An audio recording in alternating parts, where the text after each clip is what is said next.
नमस्ते बच्चों, कैसे हैं आप सब।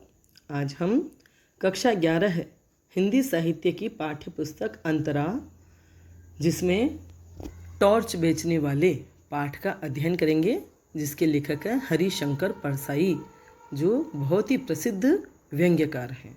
मतलब व्यंग्य लिखने वाले लेखक हैं। व्यंग्य विधा पर इन्होंने अपनी लेखनी चलाई है। हरिशंकर परसाई का जन्म जमानी गांव, जिला होशंगाबाद, मध्य प्रदेश में हुआ था। उन्होंने नागपुर विश्वविद्यालय से हिंदी में एमए किया। कुछ वर्षों तक अध्यापन कार्य करने के पश्चात सन 1947 से वे स्वतंत्र लेखन में जुट गए। उन्होंने जबलपुर से वसुधा नामक साहित्यिक पत्रिका निकाली। कुछ समय तक उन्होंने अध्यापन कार्य किया और उसके बाद में वे स्वतंत्र लेखन में जुट गए। मतलब अध्यापन भी छोड़ दिया और केवल लेखन कर्म ही करने लगे। परसाई ने व्यंग्य विधा को साहित्यिक प्रतिष्ठा प्रदान की। मतलब व्यंग्य विधा को इस स्तर तक उठा के ले गए कि वह साहित्यिक क्षेत्र में प्रतिष्ठित हो गई। उनके व्यंग्य लेखों की उल्लेखनीय विशेषता यह है कि वे समाज में आई विसंगतियों, विडंबनाओं पर करारी चोट करते हुए चिंतन और कर्म की प्रेरणा देते हैं। उनके व्यंग्य गुदगुदाते हुए पाठक को झकझोर देने में सक्षम हैं।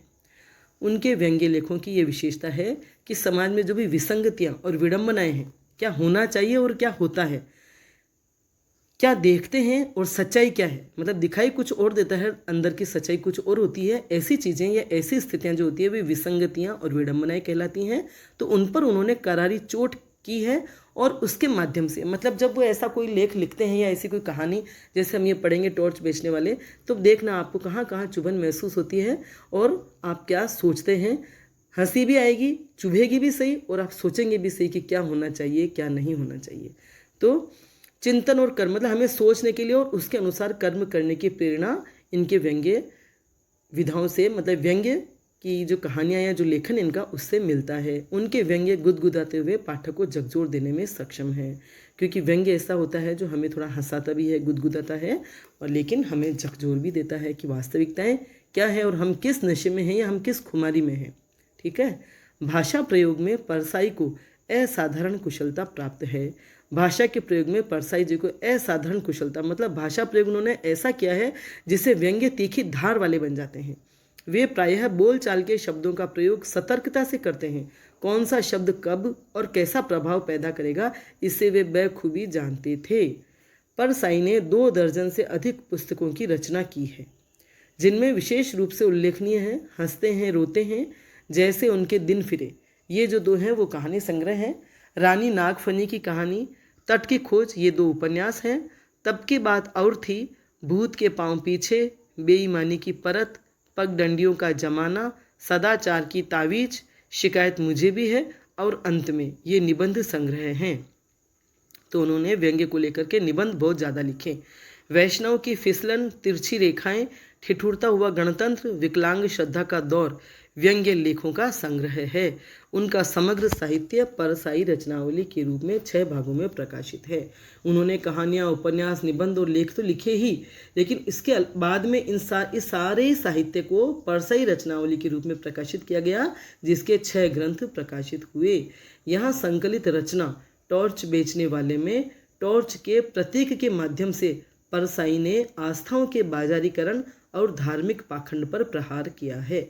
टॉर्च बेचने वाले पाठ में टॉर्च को प्रतीक बनाया है रोशनी का, प्रकाश का। टॉर्च रोशनी करती है, प्रकाश फैलाती है, तो इसीलिए उन्होंने इसी चीज़ को उठा करके टॉर्च को ही प्रकाश का प्रतीक बना करके आस्थाओं का बाजारीकरण कैसे हो रहा है। आज आस्था ऐसा विषय है जो हमारा नितांत व्यक्तिगत, अंतरंग और ऐसा विषय होता है कि जैसे हम आप घर में बैठ करके आप ईश्वर की पूजा कीजिए, ईश्वर का पाठ कीजिए, ईश्वर का स्मरण कीजिए, जो भी करना हो, लेकिन आजकल इसका भी दिखावा होने लगा है।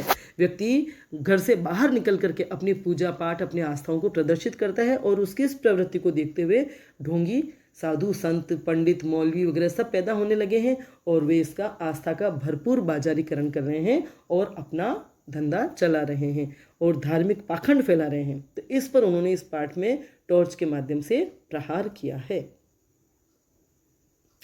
तो अब हम पाठ में आ गए हैं। टॉर्च बेचने वाले। वह पहले चौराहों पर बिजली के टार्च बेचा करता था। बीच में कुछ दिन वह नहीं दिखा, कल फिर दिखा। मगर इस बार उसने दाढ़ी बढ़ा ली थी और लंबा कुर्ता पहन रखा था। कोई टॉर्च बेचने वाला था जिसे लेखक जानते थे। तो पहले वह चौराहों पर टॉर्च बेचा करता था, बीच में कुछ दिन वह गायब हो गया, नहीं दिखाई दिया, और कल फिर दिखा। और इस बार उसने क्या रूप बदल रखा था, मतलब उसका रूप परिवर्तित हो रखा था। उसने दाढ़ी बढ़ा रखी थी और लंबा कुर्ता पहन रखा था। तो लेखक ने पूछा, कहाँ रहे और यह दाढ़ी क्यों बढ़ा रखी है? उसने जवाब दिया, बाहर गया था। दाढ़ी वाले सवाल का उसने जवाब यह दिया कि दाढ़ी पर हाथ फेरने लगा। देखो उनकी जो व्यंग्य की जो मतलब जो चुटिलापन है उनके व्यंग्य में यहीं से शुरू हो गया कि उन्होंने पूछा, भाई कहाँ रहे और ये दाढ़ी क्यों बढ़ा रखी है? तो उसने जवाब दिया कि मैं बाहर गया। लेकिन दाढ़ी का जवाब कैसे दिया? उसने अपनी दाढ़ी पर हाथ फेरने लगा। दाढ़ी वाले सवाल का उसने जवाब यह दिया कि दाढ़ी पर हाथ फेरने लगा। जवाब दिया मतलब जैसे दाढ़ी पर हाथ फेरते उसने जवाब दिया। जवाब कुछ नहीं दिया, लेकिन यही तो इनका वो है लेखनी का चुलबुलापन किसे कहें, चुटिलापन जिसे कहें, कि दाढ़ी वाले सवाल का उसने जवाब ये दिया कि दाढ़ी पर हाथ फेरने लगा। मैंने कहा, आज तुम टॉर्च नहीं बेच रहे हो? उसने कहा, वह काम बंद कर दिया, अब तो आत्मा के भीतर टॉर्च जल उठा है। ये सूरज छाप टॉर्च अब व्यर्थ मालूम होते हैं। मैंने कहा, तुम शायद संन्यास ले रहे हो। जिसकी आत्मा में प्रकाश फैल जाता है वह इसी तरह हरामखोरी पर उतर आता है। किससे दीक्षा ले आए? तो वे व्यंग्यकार थे, तो बात बात में व्यंग्य करने की उनकी आदत थी। और व्यंग्य सच्चाई होती है। व्यंग्य जो करते हैं व्यंग्य नहीं होता है, वह केवल सच्चाई पर व्यंग्य किया जाता है। मतलब व्यंग्य जो होता है वह सच्चाई पर किया जाता है। सच्चाई को इंसान सीधे सीधे न बोल करके व्यंग्य के रूप में बोलता है, और जो सच होता है जिस पर वो सच लागू होता है उसको वह सच या वह व्यंग्य बहुत चुभता है। तो उन्होंने कहा कि भाई टॉर्च बेचने की पूछा, तो उसने कहा वह काम बंद कर दिया, अब तो आत्मा के भीतर टॉर्च जल उठा है। मतलब मेरे आत्मा के अंदर रोशनी जाग गई है, इसलिए अब मैंने वह काम छोड़ दिया है। सूरज छाप टॉर्च अब बेकार मालूम होते हैं, व्यर्थ माने बेकार। तो उन्होंने कहा, लेखक ने कहा, तुम शायद संन्यास ले रहे हो। मतलब वे समझ गए कि भी व्यक्ति वो काम छोड़ करके क्या करने जा रहा है, तो इसका मतलब वह संन्यास ले रहा दिखता है या काम छोड़ रहा है। तो जिसके आत्मा में प्रकाश फैल जाता है, सच तो यह कि आत्मा में सच्चाई का प्रकाश फैल जाता है, वह एक सच्चा प्रकाश होता है। ज्ञान का प्रकाश फैल जाए तो वह प्रकाश अलग है। लेकिन यहाँ जो व्यंग्य कर रहे हैं वे उस प्रकाश पर व्यंग्य कर रहे हैं कि आत्मा में प्रकाश फैलना, मतलब किसी व्यक्ति में चतुराई या चालाकी आ जाती है, काम धंधा करते करते वह चालाक होता जाता है, तो बाद में वह इसी तरह हरामखोरी पर उतर आता है। उसने कहा ना कि मेरी आत्मा का टॉर्च, आत्मा के भीतर अब टॉर्च जल उठा है। तो इसी बात को लेकर उन्होंने व्यंग्य किया कि भी जब आत्मा में प्रकाश फैल जाता है, इंसान जब ज़्यादा ही चतुर चालाक हो जाता है, तो इसी तरह हरामखोरी पर उतर आता है। हरामखोरी माने मुफ्तखोरी पर। किससे दीक्षा ले आए? तुम किससे दीक्षा लेके आ गए हो? मतलब ये दूर की कोड़ी लाने में सक्षम थे लेखक महोदय। तो उन्होंने कहा भी किससे दीक्षा ले आए? संन्यास लेने की बात अगर ये कर रहा है या सोच रहा है तो इसका मतलब इसने काफ़ी कुछ सोच लिया है, या कोई पहुंचा हुआ व्यक्ति से मिल गया है जिसने इसको संन्यास की पट्टी पढ़ा दी है। मेरी बात से उसे पीड़ा हुई। लेखक ने कहा तो सच ही था व्यंग्य की धार में लपेट कर, लेकिन उस व्यक्ति को इससे दुख हुआ, पीड़ा हुई, मतलब उससे चुभी ये बात। उसने कहा, ऐसे कठोर वचन मत बोलिए, आत्मा सबकी एक है। मेरी आत्मा को चोट पहुंचाकर आप अपनी ही आत्मा को घायल कर रहे हैं। तो उसने कहा कि भी आप इतने कठोर वचन मत बोलिए, आत्मा सबकी एक ही है। सही बात है, आत्मा सबकी एक ही ऊर्जा का सब में रूपांतरण है। एक ही ऊर्जा जो है सब में आत्मा के रूप में बसी हुई है। इसलिए मेरी आत्मा को आप चोट पहुंचाकर अपनी भी आत्मा को घायल कर रहे हो या चोटिल कर रहे हो। मतलब आप केवल मेरी आत्मा नहीं दुखा रहे हो, मेरी आत्मा के रूप में आप अपनी आत्मा को भी दुखा रहे हो। मैंने कहा, यह सब तो ठीक है, मगर यह बताओ कि तुम एकाएक ऐसे कैसे हो गए? क्या बीवी ने तुम्हें त्याग दिया? क्या उधार मिलना बंद हो गया? क्या साहूकारों ने ज़्यादा तंग करना शुरू कर दिया? क्या चोरी के मामले में फंस गए हो? आखिर बाहर का टॉर्च भीतर आत्मा में कैसे घुस गया? तो लेखक आखिर खुलकर उसकी पड़ताल करने लगा। उसने कहा, भी सब ठीक है, चलो, पर यह बताओ कि तुम एकाएक ऐसे कैसे हो गए? तुम अचानक संन्यास लेने की बात कैसे करने लगे? तुम्हारी आत्मा में प्रकाश कैसे फैल गया? क्या तुम्हें बीवी ने छोड़ दिया या उधार मिलना बंद हो गया? मतलब कोई ना कोई सांसारिक परेशानी आई है जिससे तुम ऐसी बातें करने लगे हो। सही बात है, जब तक व्यक्ति सुख में रहता है तब तक वह इस संसार के तत्व को, आत्म तत्व को, परमात्मा तत्व को वह बिल्कुल नहीं जान पाता। लेकिन जो व्यक्ति परिस्थिति जनित बहुत दुख झेलता है या किसी भी तरह की कठिनाई और परिस्थितियां उसके जीवन में आती हैं और वह उनको जूझता है, उनसे जूझता है, तो ज़रूर उसे थोड़ा सच्चाई का अनुभव हो जाता है, वास्तविकता का अनुभव हो जाता है जीवन के, संसार का। तो फिर उसमें ज़रूर थोड़ा सा ज्ञान का प्रकाश फैल जाता है। तो लेखक ने भी ऐसे ही सांसारिक परेशानी का उल्लेख किया है कि क्या कहीं तुम्हारी पत्नी ने तुम्हें छोड़ तो नहीं दिया, या जिनसे उधार लेते थे उन दुकानदारों ने उधार देना तो बंद नहीं कर दिया, या क्या साहूकारों ने ज़्यादा तंग करना शुरू कर दिया। अगर तुमने साहूकार से उधार ले रखा था तो उन्होंने तंग तो नहीं करना शुरू कर दिया कि भी उधार चुकाओ। क्या चोरी के मामले फंस गए हो, या कहीं चोरी चकारी की और उस मामले में फंस गए हो? आखिर बाहर का टॉर्च भीतर आत्मा में कैसे घुस गया? आखिर तुम बाहर टॉर्च बेचते थे, बाहर के अंधेरे को दूर करने के लिए, अचानक तुम्हारी आत्मा का टॉर्च कैसे जल गया? क्या परेशानियों ने तुम्हें इतना परेशान कर दिया जो इस संसार से मन उठ गया और तुम इस संसार को छोड़ने के लिए तैयार हो गए, उतारू हो गए? उसने कहा, आपके सब अंदाज गलत हैं, ऐसा कुछ नहीं हुआ। सही है कि उनका ये जो सारे अनुमान थे वे सब गलत थे। ये ऐसे कोई कारण नहीं थे जिस वजह से वह संन्यास के लिए प्रेरित हुआ, बल्कि कुछ और ही वास्तविकता थी। तो उसने कहा, ऐसा कुछ नहीं हुआ, एक घटना हो गई है जिसने जीवन बदल दिया। उसे मैं गुप्त रखना चाहता हूँ, पर क्योंकि मैं आज ही यहाँ से दूर जा रहा हूँ इसलिए आपको सारा किस्सा सुना देता हूँ। तो उसने कहा भी एक घटना ऐसी हो गई है जिस वजह से मैं अब ये काम छोड़ रहा हूँ और उससे मेरा जीवन बदल गया है, मैं दूसरा काम शुरू करना चाहता हूँ। हालांकि मैं उसे गुप्त रखना चाहता था, किसी को बताना नहीं चाहता था। सही बात है, बताएगा भी, बतानी चाहिए भी नहीं। क्या आप खुद ढोंग करोगे, धोखेबाजी करोगे और उस काम को दूसरों को कैसे बता सकते हो? लेकिन शायद उसकी लेखक से इतनी आत्मीयता या मित्रता हो गई थी कि वह भेद वह उनको बता देना चाहता है। लेकिन मैं अब आज ही यहाँ से दूर जा रहा हूँ इसलिए आपको सारा किस्सा सुना देता हूँ, मतलब सारी कहानी, सारा घटनाक्रम बता देता हूँ। उसने बयान शुरू किया। बयान माने उसने कहना शुरू किया। 5 साल पहले की बात है। मैं अपने एक दोस्त के साथ हताश एक जगह बैठा था। 5 साल पहले वह अपने एक मित्र के साथ, एक दोस्त के साथ हताश माने निराश होकर के या उदास होकर के एक जगह बैठा था। हमारे सामने आसमान को छूता हुआ एक सवाल खड़ा था। वह सवाल था, पैसा कैसे पैदा करें? हम दोनों ने उस सवाल की एक एक टांग पकड़ी और उसे हटाने की कोशिश करने लगे। हमें पसीना आ गया, पर सवाल हिला भी नहीं। दोस्त ने कहा, यार इस सवाल के पांव जमीन में गहरे गड़े हैं, यह उखड़ेगा नहीं, इसे टाल जाए। तो वह बताने लगा, किस्सा शुरू किया उसने कि 5 साल पहले मैं और मेरा एक दोस्त यहाँ निराश होकर बैठे थे। हमारे सामने आसमान को छूता हुआ एक सवाल खड़ा था, मतलब धरती से लेकर आसमान तक यही सवाल सबके जीवन में फैला हुआ है। हर व्यक्ति जो इस धरती पर है उसके जीवन में ये सवाल है कि भी पैसा कैसे पैदा करें, कैसे अपने जीवन का निर्वाह करें, कैसे कमाई करें, नौकरी करें, धंधा करें, क्या करें जिससे हमें पैसा प्राप्त हो जाए। तो हम दोनों ने उस सवाल की एक एक टांग पकड़ी, मतलब सवाल था उसकी एक एक टांग पकड़ी। ये सब व्यंग्यात्मक भाषा है, व्यंग्य में कह रहे हैं लेखक महोदय, ताकि हमको पढ़ने में भी काफ़ी रोचक लगता है ना। तो कि उस सवाल की एक एक टांग पकड़ी और उसे हटाने की कोशिश करने लगे, मतलब जवाब ढूंढने लगे कि भी वाकई पैसा कैसे पैदा करें, क्या काम करें ऐसा जिससे हमें पैसा प्राप्त हो जाए। लेकिन इस सवाल को हल करते करते हमें पसीना आ गया, मतलब बहुत मेहनत की, बहुत दिमाग चलाया, लेकिन कोई जवाब सूझा नहीं, समाधान कुछ मिला नहीं, मतलब सवाल हिला भी नहीं। तो दोस्त ने कहा कि इस सवाल के पांव तो जमीन में गहरे गड़े हैं, मतलब ये सवाल बड़ा सख्त है, बहुत मुश्किल है, इसलिए हमें इसका समाधान मिलेगा नहीं, यह उखड़ेगा नहीं, इसलिए इसे छोड़ देते हैं। मतलब अब ज़्यादा नहीं सोचते कि हम पैसा कैसे कमाएं और हम कुछ शुरू कर ही देते हैं, मतलब रास्ता पकड़ते हैं, कुछ ना कुछ काम शायद मिल जाएगा, क्योंकि सोचने से तो कुछ दिशा नहीं मिल रही है कि हम ये काम योजना बना करके या सोच समझ करके शुरू करें। ठीक है, समझ में आ रही बात? इसलिए उन्होंने सोचा कि इस सवाल को टाल दें, मतलब इस पर सोचना छोड़ दें कि हम पैसा कैसे पैदा करें या हम क्या काम धंधा करें। हमने दूसरी तरफ मुंह फेर लिया, मतलब सवाल को छोड़ दिया और दूसरी तरफ मुंह कर लिया। सवाल से निगाहें चुरा ली, सवाल से आंखें चुरा ली, पर यह सवाल फिर हमारे सामने आकर खड़ा हो गया। भले ही मुंह फेर लिया तो क्या हुआ, सवाल तो खड़ा ही था, क्योंकि पैसा तो कमाना ही था, जीवन तो चलाना ही था।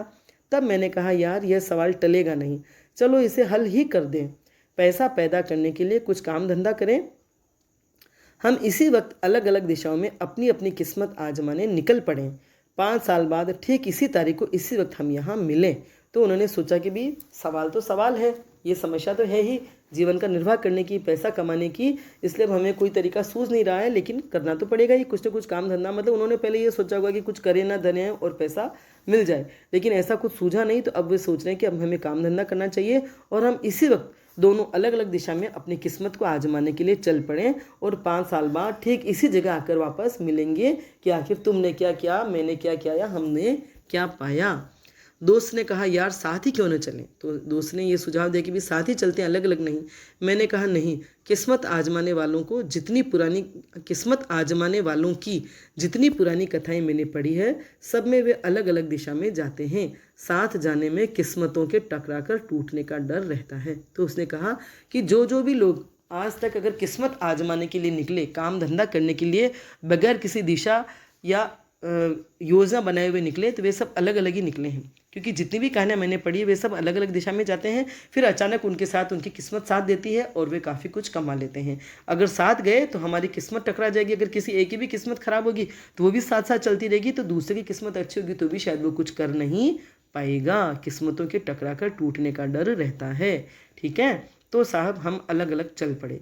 मैंने टार्च बेचने का धंधा शुरू कर दिया, तो दोनों अलग अलग निकल पड़े। और इस व्यक्ति को, जो पहला मित्र था जिससे लेखक बात कर रहा है, उसने टॉर्च बेचने का काम शुरू कर दिया। चौराहे पर या मैदान में लोगों को इकट्ठा कर लेता और बहुत नाटकीय ढंग से कहता, आजकल सब जगह अंधेरा छाया रहता है, रातें बेहद काली होती है, अपना ही हाथ नहीं सूझता, आदमी को रास्ता नहीं दिखता, वह भटक जाता है, उसके पांव कांटों से बिंध जाते हैं, वह गिरता है और उसके घुटने लहूलुहान हो जाते हैं, उसके आसपास भयानक अंधेरा है, शेर और चीते चारों तरफ घूम रहे हैं, सांप जमीन पर रेंग रहे हैं, अंधेरा सबको निगल रहा है, अंधेरा घर में भी है, आदमी रात को पेशाब करने उठता है और सांप पर उसका पांव पड़ जाता है, सांप उसे डस लेता है और वह मर जाता है।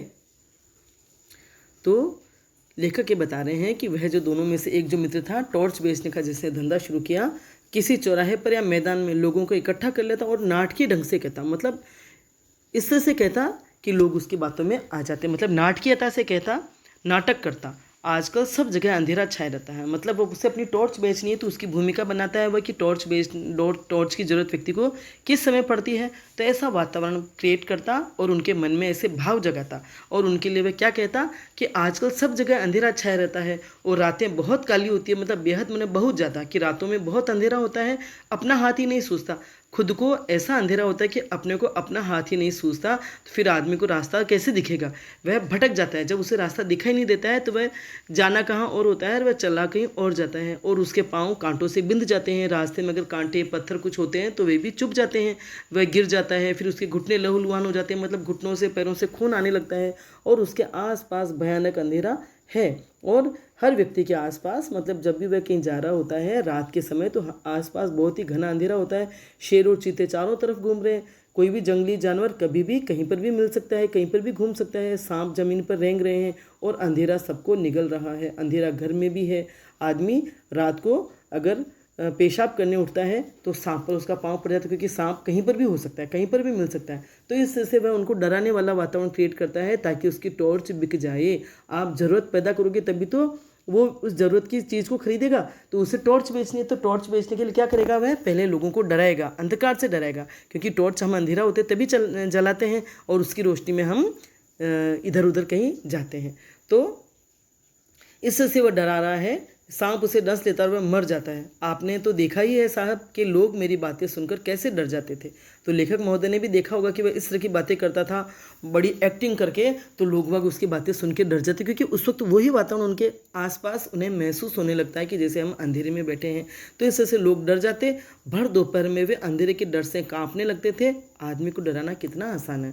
वह कह रहा है कि वास्तव में आदमी को डराना कितना आसान है। आदमी यूँ तो हर व्यक्ति बहुत चतुर, चालाक, बुद्धिमान होता है, लेकिन उनसे ज़्यादा बुद्धिमान या समझदार या चतुर आदमी सामने आ जाता है तो वह उनको डरा देता है किसी न किसी रूप में। चाहे अंधेरे का डर दिखा रहा है तो भगवान का डर दिखाता है, धर्म का डर दिखाता है, पाप पुण्य का डर दिखा करके व्यक्तियों को डराना बहुत ही आसान है। वह जो कह रहा है, लेखक का मर्म यहाँ यही है कि किसी भी व्यक्ति को डराना बहुत आसान है। उनको पाप का डर दिखाओ, भगवान का डर दिखाओ, अंधेरे का डर दिखाओ, अज्ञान का डर दिखाओ, ठगने का डर दिखाओ, तो वे सब डर जाते हैं। अर्थात आदमी को डराना सचमुच कितना आसान है। लोग डर जाते और जब वह देखता है कि उन सबके चेहरे पर डर के भाव पैदा हो गए, तब वह आगे अपनी बात बढ़ाता। भाइयों, यह सही है कि अंधेरा है मगर प्रकाश भी है। तो पहले अंधेरे का वातावरण उसने रच दिया, फिर वो बताता है कि इस अंधेरे से निकलने का उपाय भी है, तुम लोग डरो मत। और वह क्या है कि अंधेरा अगर है तो मगर प्रकाश भी है, वही प्रकाश मैं आपको देने आया हूँ। हमारी सूरज छाप टॉर्च में वह प्रकाश है जो अंधकार को दूर भगा देता है। और फिर वह अपने असली मुद्दे पर आ जाता है, अपनी असलियत पर आ जाता है कि जब लोग वक्त डर जाते हैं तब वह कहता है कि भी डरो मत, इस डर को दूर करने का उपाय भी है। और वह क्या है, सूरज छाप टॉर्च जो मैं तुम्हारे लिए लेकर आया हूँ। इसी वक्त सूरज छाप टॉर्च खरीदो और अंधेरे को दूर करो। जिन भाइयों को चाहिए हाथ ऊंचा करे। तो मौका भी नहीं मिलता उनको। अगर 10 मिनट, आधा घंटा या 1 घंटा घर पे जाके सोचे इंसान तो उसके अंदर से डर निकल जाए, लेकिन तत्काल वह चोट करता है, प्रहार करता है, लोग उसकी बातों में आकर टॉर्च खरीद लेते। तो इस तरह से लोगों को डरा देता और उनको टॉर्च बेच देता। साहब मेरे टॉर्च बिक जाते और मैं मज़े में ज़िंदगी गुजारने लगा। तो इस तरह से वह सब लोगों को डराता और वे लोग उसकी टॉर्च खरीदते और इस तरह से उसका जीवन चल पड़ा। मतलब उसको जैसे तैसे जो भी आय हो रही थी उससे आराम से वह ज़िंदगी गुजारने लगा। वायदे के मुताबिक ठीक 5 साल बाद मैं उस जगह पहुंचा जहां मुझे दोस्त से मिलना था। वहां दिन भर मैंने उसकी राह देखी, वह नहीं आया। क्या हुआ? क्या वह भूल गया या अब वह इस ऐसार संसार में ही नहीं है? तो अब आज वह लेखक को मिला तो वो कह रहा है कि भाई 5 साल पहले हम इससे मिले थे और अलग अलग दिशा में चल पड़े, तो मैंने टॉर्च बेचने का काम शुरू किया और आज 5 साल हो गए हैं। तो जिस जगह हमने मिलने का वादा किया था वहाँ मैं गया, लेकिन वह दोस्त वहाँ नहीं पहुँचा। तो मैंने दिन भर उसका रास्ता देखा, राह देखी, मैंने रास्ता देखा, लेकिन वह नहीं आया। पता नहीं क्या हुआ, वह या तो भूल गया है ये बात या इस संसार में नहीं, कहीं उसकी मृत्यु तो नहीं हो गई, नहीं तो वह ज़रूर आता। इसलिए मैं उसे ढूंढने निकल पड़ा। मतलब वह उसे ढूंढ रहा था अभी तक भी और उससे लेखक टकरा गया। एक शाम, मतलब नहीं, वह बात बता रहा है कि मैं उसे ढूंढने निकल पड़ा और कैसे वह मिला, वह घटना वह लेखक को बता रहा है। तो एक शाम जब मैं एक शहर की सड़क पर चला जा रहा था, इसका मतलब है शहर में, मतलब उसी शहर में नहीं, वह दूसरे शहर में भी ढूंढने के लिए उसे निकल पड़ा कि जैसे तैसे उसका कुछ पता चल जाए। तो मैं एक शहर की सड़क पर चला जा रहा था। मैंने देखा कि पास के मैदान में खूब रोशनी है और एक तरफ मंच सजा है, लाउड स्पीकर लगे हैं। मैदान में हजारों नर नारी श्रद्धा से झुके बैठे हैं। मंच पर सुंदर रेशमी वस्त्रों से सजे एक भव्य पुरुष बैठे हैं। वे खूब पुष्ट हैं, संवारी हुई लंबी दाढ़ी है और पीठ पर लहराते लंबे केश हैं। तो एक दिन वह शहर में ऐसी किसी सड़क पर चला जा रहा था तो उसने देखा कि कोई खाली मैदान था, वहाँ बहुत रोशनी हो रही है और एक तरफ मंच सजा हुआ है और जिस पर कई लाउड स्पीकर लगे हुए हैं और मैदान में हजारों लोग श्रद्धा से झुके हुए बैठे हैं और मंच पर सुंदर रेशमी वस्त्रों से सजे हुए एक भव्य पुरुष, मतलब दिखने में क्योंकि इतनी वेशभूषा भव्य पहनी हुई तो वे भव्य लग रहे हैं, बढ़िया मोटे ताजे हैं, हष्टपुष्ट है और उनकी संवारी हुई सी लंबी दाढ़ी और पीठ पर केश भी लहरा रहे हैं। ऐसे उन्होंने देखा तो मैं भीड़ के एक कोने में जाकर बैठ गया। तो उसने देखा कि भाई यहाँ कोई प्रवचन वगैरह हो रहा है, तो वो भी थका हुआ हो गया, तो किसी भी कारण से वह भी उस भीड़ में एक कोने में जाकर बैठ गया। भव्य पुरुष फिल्मों के संत लग रहे थे। जिस तरह से फिल्मों में बने ठने संत दिखाते हैं, खूब भव्य वेशभूषा वाले, भव्य साज सज्जा वाले, तो वे भी वैसे ही लग रहे थे। उन्होंने गुरु गंभीर वाणी में प्रवचन शुरू किया। वे इस तरह बोल रहे थे जैसे आकाश के किसी कोने से कोई रहस्यमय संदेश उनके कान में सुनाई पड़ रहा है, जिसे वे भाषण दे रहे हैं। गुरु गंभीर मतलब उन्होंने गंभीर आवाज़ में अपना प्रवचन देना शुरू किया और उनके बोलने से ऐसा लग रहा था जैसे आकाश के किसी कोने से कोई रहस्यमय आवाज़ आ रही है और उसे सुनकर वे अपने शब्दों में प्रस्तुत कर रहे थे। वे कह रहे थे, मैं आज मनुष्य को एक घने अंधकार में देख रहा हूँ, उसके भीतर कुछ बुझ गया है। वह कह रहा था, जो पंडित थे, जो भव्य पुरुष थे, वे जो प्रवचन दे रहे थे, उनके वाक्य बता रहा है वे लेखक को कि वे क्या कह रहे थे कि मैं आज मनुष्य के घने अंधकार में देख रहा हूँ, उसके भीतर कुछ बुझ गया है। कि मनुष्य एक घने अंधकार से गिर गया है और उसके अंदर कुछ बुझ गया है, उसके अंदर कुछ जल रहा था या कुछ रोशनी थी, वह अब बुझ गई है। यह युग ही अंधकार में है, यह सर्वग्राही अंधकार संपूर्ण विश्व को अपने उदर में छिपाए है। वह कह रहा है कि यह युग ही अंधकार में है, मतलब ये समय ही अंधकार वाला है, क्योंकि सभी व्यक्ति बड़े ही बेईमान हो गए हैं, भ्रष्ट हो गए हैं, स्वार्थी हो गए हैं। तो इसलिए यह युग ही अंधेरा वाला है, अंधेरे वाला है, मतलब अंधकार में यह समय है। और यह सर्वग्राही अंधकार, सभी को ग्रहण करने वाला, सभी को खींच लेने वाला यह अंधेरा संपूर्ण विश्व को अपने उदर में समाये हुए है। मतलब अंधेरा इतना ज़्यादा फैल गया है कि पूरा विश्व उस अंधेरे में डूब गया है। मतलब अंधेरा इतना फैल गया है कि विश्व उस अंधेरे में डूब गया है। अंधेरे ने उसको अपने पेट में समेट लिया है। उधर मने पेट, जैसे अंधेरा इतना ज़्यादा बड़ा है कि विश्व उसके सामने छोटा हो गया है, इसलिए अंधेरे के अंदर विश्व समा गया है। आज मनुष्य इस अंधकार से घबरा उठा है और इस अंधकार से मनुष्य घबराने लगा है। स्वार्थ का, लालच का, भ्रष्टाचार का जो अंधेरा या अज्ञान का जो अंधेरा चारों ओर फैला हुआ, उससे व्यक्ति घबरा गया है, वह पथ भ्रष्ट हो गया है। आज आत्मा में भी अंधकार है, अंतर की आंखें ज्योतिहीन हो गई है। तो बिल्कुल साधु महात्माओं की भाषा में प्रवचन दे रहा है और वह कह रहा है कि सभी मनुष्य पथ भ्रष्ट हो गए हैं। मतलब यह अंधेरा इतना घना है कि सभी व्यक्ति अपने रास्ते से भटक गए हैं, पथ भ्रष्ट हो गए हैं, मतलब पथ भटक गए हैं। आज उनके आत्मा में भी अंधेरा है। आत्मा में कौन सा अंधेरा है? अज्ञान का अंधकार है। अंतर की आंखें ज्योतिहीन हो गई। अंदर की जिस आँख से व्यक्ति सब कुछ देखता है, समझता है, एक विवेक की आँख, लेकिन वह भी अब ज्योतिहीन हो गया, मतलब उसका विवेक भी अब खत्म हो गया है। और उसकी जो अंतर की आँखें हैं, जिनमें अब कोई प्रकाश नहीं है, कोई रोशनी नहीं है, कोई विवेक नहीं है, उस अंधेरे को भेद नहीं पाती है जो उसके आत्मा में समाया हुआ है। मानव आत्मा अंधकार में घुटती है और इसलिए मानव की जो आत्मा है इस अंधेरे में घुटती रहती है। मतलब व्यक्ति का विवेक खत्म हो गया है, उसकी बुद्धि काम नहीं कर रही है, पथ से भ्रष्ट हो गया है और इस अंधकार में वह जूझता रहता है, इस अंधकार से वह जूझता रहता है और घुटता रहता है। मैं देख रहा हूँ मनुष्य की आत्मा भय और पीड़ा से त्रस्त है। तो मनुष्य अज्ञात की आशंका से भयभीत है और पीड़ा से त्रस्त है कि उसे कुछ रास्ता दिखाई नहीं दे रहा है। वह जीवन में क्या करना चाहता है, क्या नहीं करना चाहता, उससे कुछ सूझता नहीं है। तो इस तरह की बातें वह अपने प्रवचन में कह रहा था। और व्यक्ति जो सभी होते हैं, सभी के जीवन में कोई ना कोई समस्या होती है, कोई ना कोई दुख होता है। तो ये जो प्रवचन के जो शब्द वे उसे हर व्यक्ति को अपने आप पर खरे उतरते हुए महसूस होते हैं, सटीक उतरते हुए महसूस होते हैं कि वास्तव में हम इसी हालत में हैं, हमारे जीवन में जो समस्याएं हैं उनके समाधान का हमें रास्ता दिखाई नहीं दे रहा है और हम अंधकार में हैं, हमारी आत्मा घुट रही है। और इस तरह से वे ऐसे संत लोग या ऐसे साधु लोग जो प्रवचन देते हैं उनसे वे प्रभावित हो जाते हैं। उनको लगता है कि हमारी समस्या का समाधान ये कर देंगे। इसी तरह वे बोलते गए और लोग स्तब्ध सुनते गए, क्योंकि लोगों को लगता है कि जो हमारे मन की हालत है वे ही यह संत महात्मा अपने प्रवचन में कह रहे हैं। इसलिए स्तब्ध मतलब एकदम चुपचाप खामोश होकर के वे सुनते चले जाते हैं। मुझे हंसी छूट रही थी, एक दो बार दबाते दबाते भी हंसी फूट गई और पास के श्रोताओं ने मुझे डांटा। उस मित्र को हंसी क्यों छूट रही थी? क्योंकि इसी तरह की बातें वह टॉर्च बेचने के लिए करता था। टॉर्च भी रोशनी फैलाती है और वह व्यक्ति भी रोशनी की बात कर रहा था। तो उससे इसलिए हंसी आई कि भी उस संत की बातें उससे मिलती जुलती उसे लगी कि भी मैं जिस तरह की बातें करता हूँ वैसे ये बातें कर रहा है। इसलिए दबाते दबाते भी उसकी हंसी फूट गई और पास के जो लोग थे उन्होंने उसे डांटा कि भाई संत तो इतना अच्छा प्रवचन दे रहे हैं और ये व्यक्ति मूर्ख की तरह हंस रहा है। भव्य पुरुष प्रवचन के अंत पर पहुँचते हुए कहने लगे, तो प्रवचन देते थे, जब समाप्त होने लगा प्रवचन तो समाप्ति पर भव्य पुरुष के जो वचन थे वे ये थे कि भाइयों और बहनों, डरो मत, जहाँ अंधकार है वहीं प्रकाश है, अंधकार में प्रकाश की किरण है। तो वह उन भाइयों और बहनों को ढाढ़स बंधाते हुए कहते हैं। पहले तो उन्होंने भी अंधकार का वातावरण रचा कि भाई किस तरह से आत्मा अंधकार में घुट रही है, और आगे कह रहे हैं कि भाई डरो मत, इस अंधेरे से डरो मत, जहाँ पर अंधकार है वहीं प्रकाश भी होता है और अंधकार में ही प्रकाश की किरण निकल के आती है। जैसे प्रकाश में अंधकार की किंचित कालिमा है, प्रकाश भी है, कि जिस तरह से प्रकाश में थोड़ा सा अंधकार भी समाये रहता है वैसे इतने घने अंधकार में थोड़ा सा प्रकाश भी होता है। और वह प्रकाश बाहर नहीं है, उसे अंतर में खोजो। और जिस प्रकाश की बात मैं कर रहा हूँ कि तुम्हारी आत्मा जिस अंधकार में है उस अंधेरे से आत्मा को निकालने के लिए अपने भीतर ही उस प्रकाश को खोजो। जो प्रकाश है ज्ञान का वह बाहर नहीं है, वह तुम्हारे भीतर है, इसलिए उसे बाहर ही अंदर ही ढूंढो।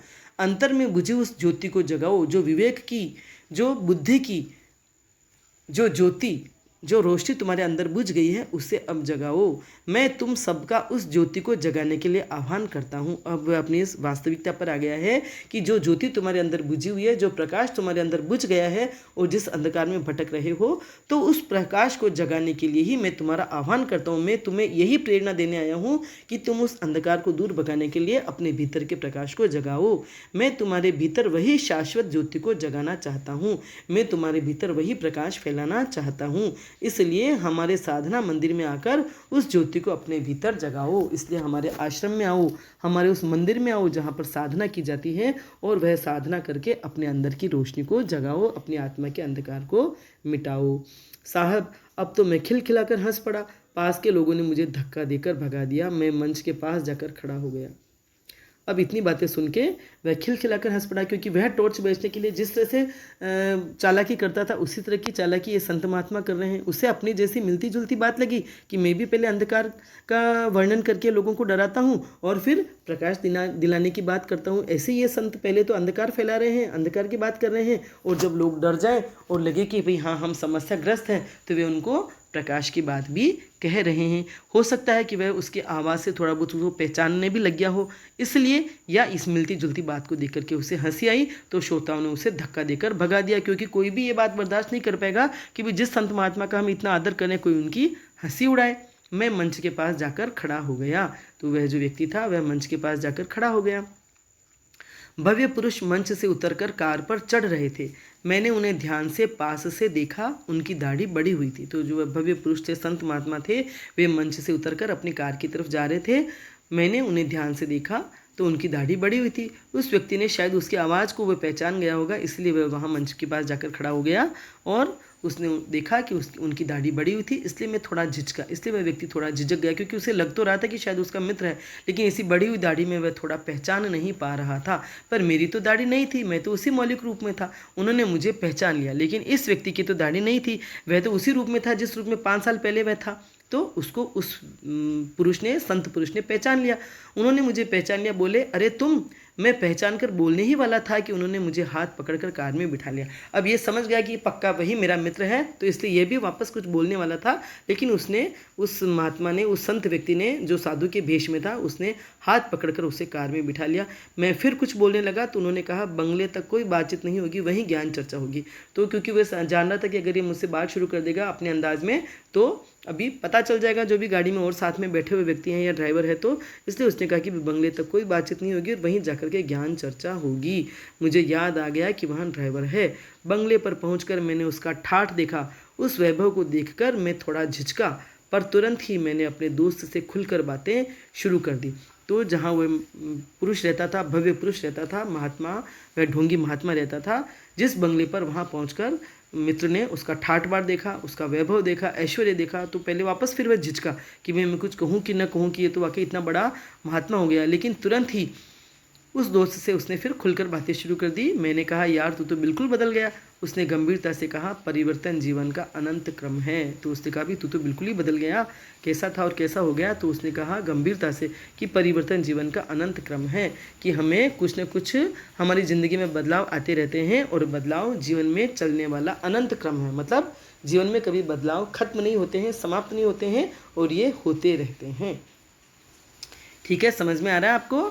तो बड़ी ही व्यंग्यात्मक भाषा शैली है, सरल है, सहज है, आपको आराम से समझ में आ रही होगी। और व्यंग्य की जो धार है उससे भी आप, उसकी चुभन भी आपको ज़रूर महसूस हो रही होगी, और आपको समझ में आ रहा होगा कि व्यंग्य विधा कैसी होती है, कि किस प्रकार व्यंग्य में यह पाठ जो है, ये कहानी जो है चलती जा रही है।